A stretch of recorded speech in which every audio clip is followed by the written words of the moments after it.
आज की कहानी सुनेंगे अधजला खंडहर। बात उन दिनों की है जब मैं कॉलेज का स्टूडेंट था।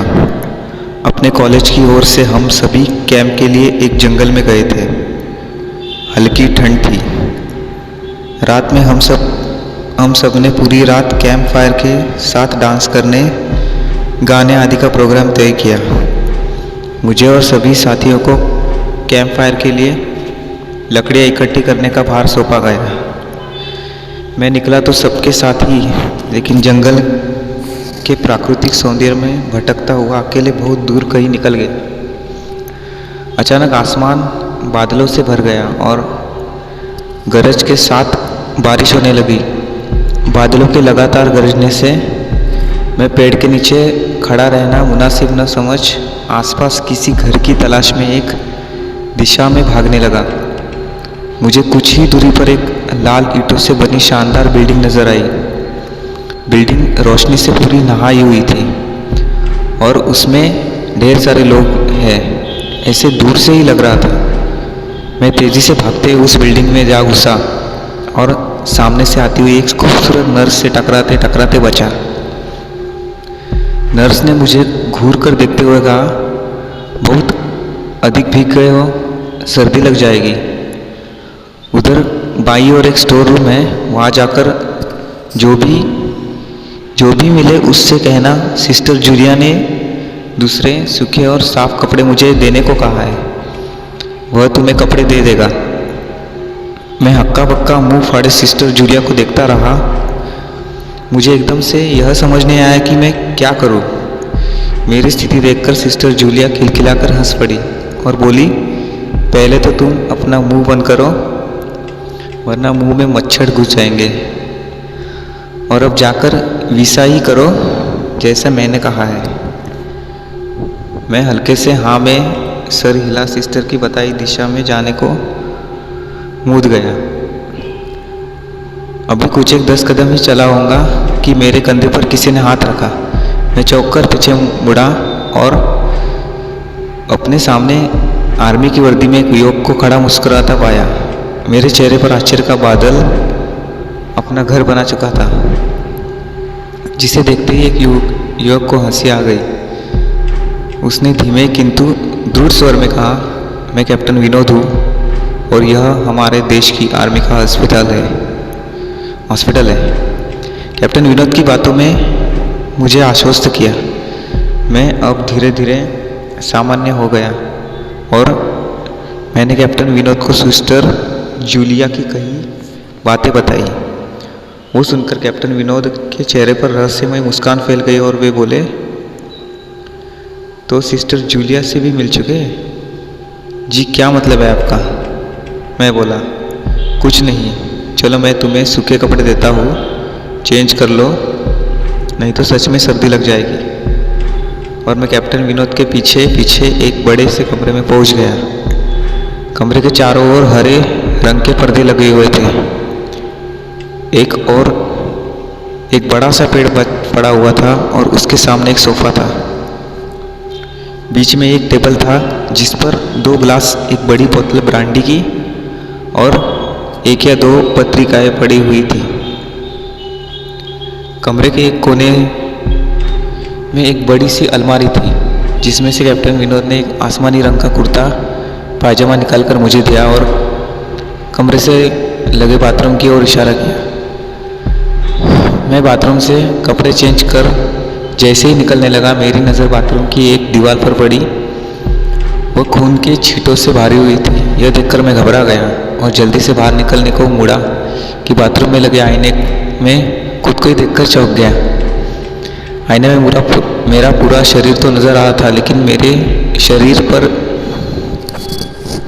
से मेरा सर गायब था। अब मुझे डर लगने लगा और मैं हड़बड़ा कर बाथरूम से निकल गया। मुझे इस तरह बाहर निकलते देख कैप्टन विनोद ने हंसकर पूछा, क्या हुआ? अरे हाँ, तुमने तो अब तक मुझे अपना नाम ही नहीं बताया। कहाँ जाओगे?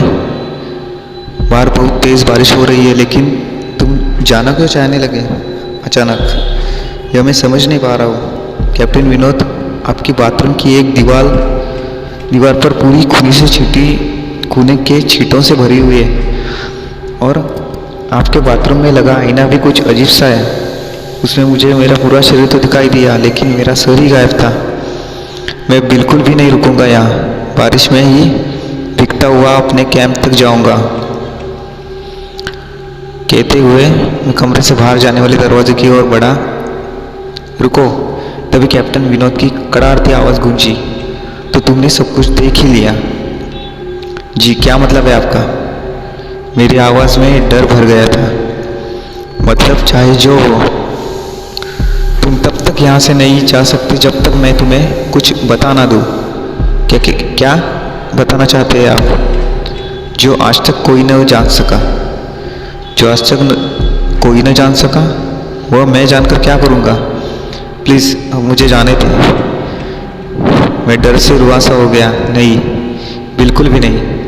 और तुम्हें मुझसे डरने की कोई भी ज़रूरत नहीं है। सैनिक सबकी रक्षा के लिए होते हैं, मैं भी तुम्हारी रक्षा ही कर लूँगा। कैप्टन विनोद के स्वर में कोमलता थी। आओ मेरे साथ सोफे पर बैठ जाओ, मैं तुम्हें एक कहानी सुनाता हूँ। कहानी खत्म होते ही मैं तुम्हें अब तुम्हारे कैंप तक जीप से छोड़ाऊँगा। वैसे भी तुम अपने साथियों से काफ़ी आगे निकल आए हो, वहाँ तक तुम अब चलते हुए शायद पहुँच ना पाओ। कैप्टन विनोद के स्वर में जाने कैसी आश्वसी थी। मैं जाकर उसके बगल में बैठ गया। कैप्टन विनोद ने कहना शुरू कर दिया। दुश्मनों ने धोखे से हमारे अस्पताल को अपना निशान बनाया।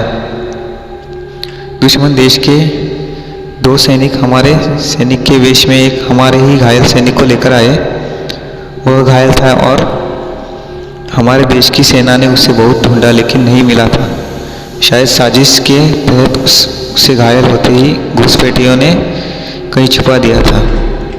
अचानक अपने खोए सैनिक को अपने हॉस्पिटल में पा सभी को खुशी हो गई और बिना अधिक जांच पड़ताल किए हॉस्पिटल में गेस्ट रूम में घायल को लेकर आने वाले बेचारे को ठहरने की इजाज़त दे दी गई।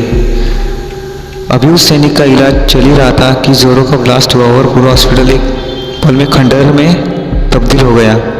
लेकिन हॉस्पिटल तो अपनी शानदार स्थिति में खड़ा है। मेरी बातों को अनसुना कर कैप्टन विनोद ने अपनी बात जारी रखी। कोई नहीं बचा उस ब्लास्ट में। दीवार पर पड़े खून के छींटे भी उसी ब्लास्ट में मारे गए। हॉस्पिटल के कर्मचारियों के हैं। हाँ, पर ये हॉस्पिटल तो मुझे खंडहर नहीं दिखता। जवाब में कैप्टन विनोद के चेहरे पर रहस्य भरी मुस्कान फैल गई और उनका चेहरा अजीब से भावों से भर गया। मैं उनके चेहरे को देखकर अंदर से दहल गया। फिर भी मैंने हिम्मत कर पूछा, आप उस ब्लास्ट में बच कैसे गए? सुनते ही कैप्टन विनोद ठहाका सा लगाकर हंस पड़े और मुझ पर एक भरपूर नज़र डालते हुए कहा, यह कहानी आज से मात्र 10 वर्ष पहले की है और मैं तो आज से 50 वर्ष पहले मर चुका हूँ।